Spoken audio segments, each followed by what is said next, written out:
Well, Telo there. I just wanted to say that. It's a shout out to Telosive EV. Well, technically it's Telosive, but I can't help but think of him as Telosive because he's forever now co-branded with Telo Trucks. And he's honestly one of my favorite YouTubers, one of the people who has inspired me to want to talk about EVs. His EVs are something that I nerd out about a lot.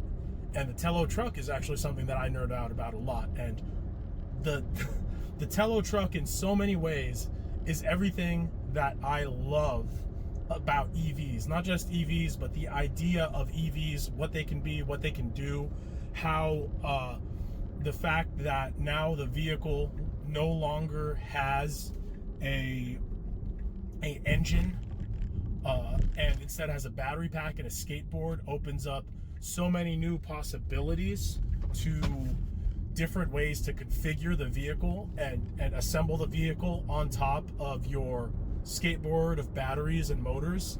Like the Telo truck thinks so far outside of the box, and I gotta give those guys so much credit for that, because when I look at vehicle designs of yesteryears that really appeal to me, one of them are a lot of these like old cab over designs from small K cars, and also from like old Volkswagen like buses and stuff from back in the day.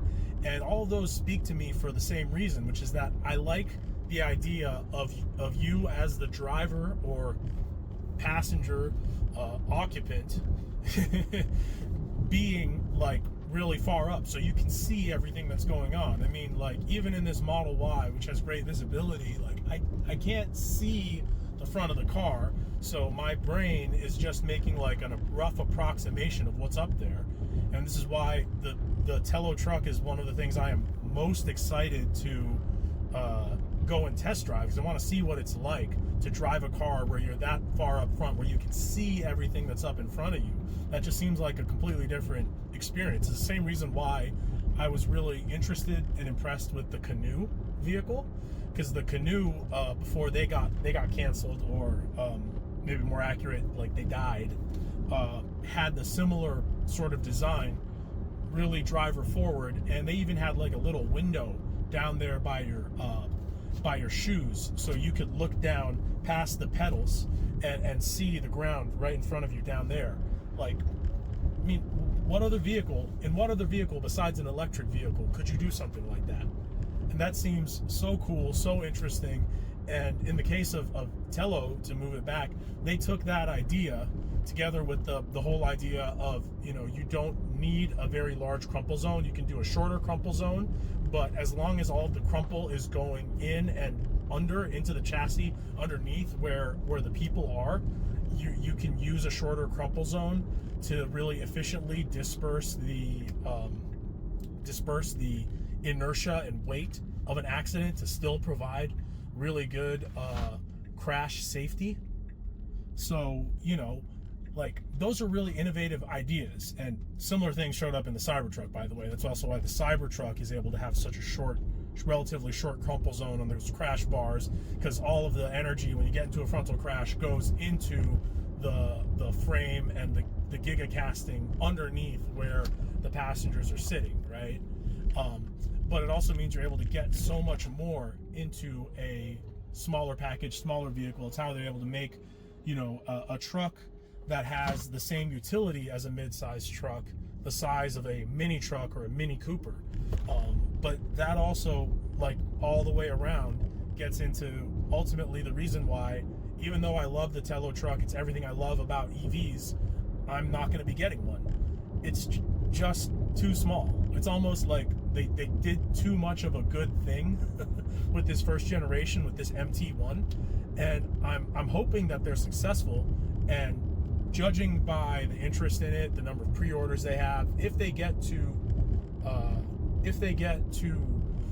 production, I feel pretty confident that they'll be successful. They'll be able to earn some money, be cash flow positive, and maybe develop the next generation of truck. So maybe the MT2 might be what I'm looking for, because I still love the idea of a small truck, but in my mind, the MT1 is just a hair too small. it's more like a proof of concept. And like if you think about the footsteps that they might be following in terms of like Tesla started with a Roadster, and then the Model S and X generations, and then the Model 3 and Y generations. Likewise, Rivian is starting with the R1s and then going up into the R2s. It might be that for Telo, they're starting with the MT1, which is like super tiny little truck, and then maybe the MT2 will be just a hair bigger. Because ultimately, for my use case, for what I'm going to need with a truck, I'm going to need a truck that can tow like 8,000 pounds, 9,000 pounds, and the MT1 can't do that. And when you look at like what I suspect are the main reasons why, granted I'm not an engineer, so I don't know this 100%, but I do know enough to say that the stability that a truck has when it is towing large trailers, a lot of that comes from the wheelbase being longer. And this is a big part of the reason why trucks and SUVs that are, brother-sister sort of vehicles, like the R1S and the R1T, for example, the R1S has a shorter wheelbase than the R1T. And that is what translates to the R1S having a towing capacity of 7,700 pounds, the R1T having a towing capacity of 10,000 pounds. And the R1T and the Cybertruck have the same wheelbase. That wheelbase, I believe, was like 150 inches, 140 inches, something like that. Which that's the entire length of the Telo truck. The entire Telo truck is like 151 inches. A Mini Cooper. And then I believe the R1S has a wheelbase of 125 inches. I was looking at this because I was like doing the maths and comparing like exactly what sort of tow vehicle I would need for the light ship trailer I'm going to be acquiring in hopefully within about a year and some change time. But the Telo MT1 has a wheelbase, I believe, is in the 110s, 110, 100, 115, somewhere in there. So they were able to get like a pretty large wheelbase relative to the overall size of the vehicle, and that's because of the main trick that they pulled of pushing the passenger compartment super far forward. Like you're virtually on top of your the wheel well of your wheel. It's like right there in your footwell, right, the wheel, and you're got that forward position. But when you look at comparing the MT1 to other small cars like compact economy cars, it was like good on paper to say it's a mini truck the size of a Mini Cooper. But if you made a truck the size of a Toyota Tercel, which they don't even make those anymore, you would be adding maybe like a foot, right? A foot to the truck. So you would go from being like 151 inches to being 163 inches, right?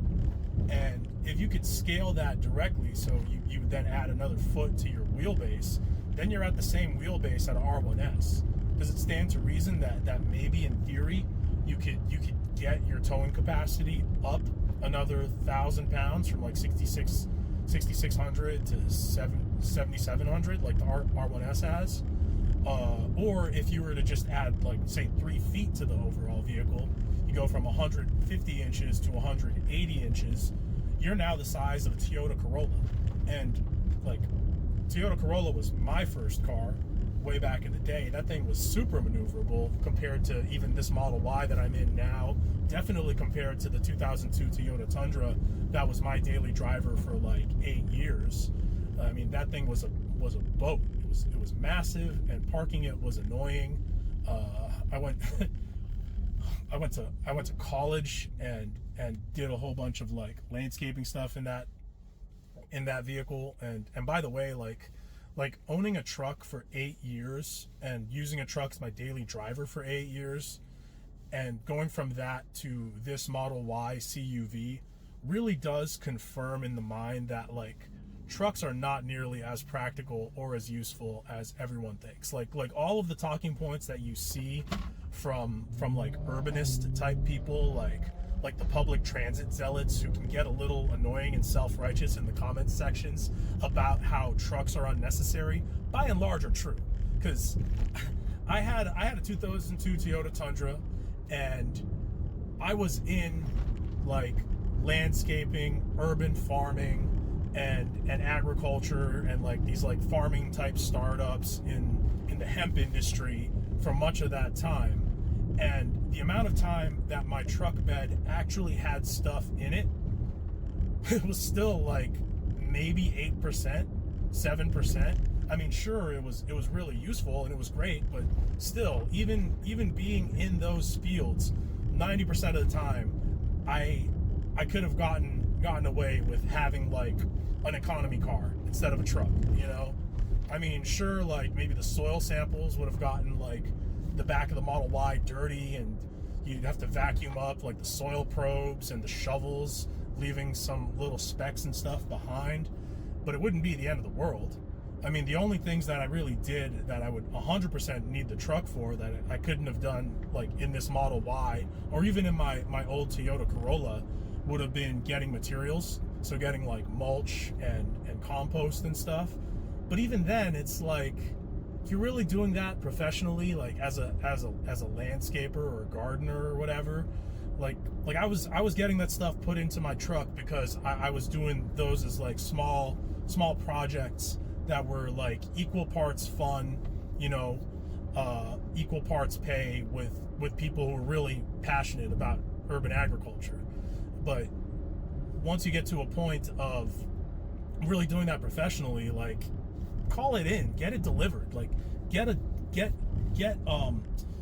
the dump truck that could come in and drop like 40 yards. You're gonna get so much more value than taking your little putt pickup truck to get stuff. But that's neither here nor there. Going back to the MT1, or let's say it's like an MT2, the next generation, if they were to make that truck like a slightly larger size Telo truck that's the size of a Toyota Corolla at 180 inches, that truck could have like the same wheelbase as a Ford F-150, you know, like like if you assume just the same linear scalings in terms of like the truck grows 3 feet and the wheelbase grows 3 feet, you've got like the power of a full-size truck, the stability of a full-size truck, towing like 10,000 pounds, but in the footprint of a Toyota Corolla, which is super maneuverable, can park anywhere and everywhere.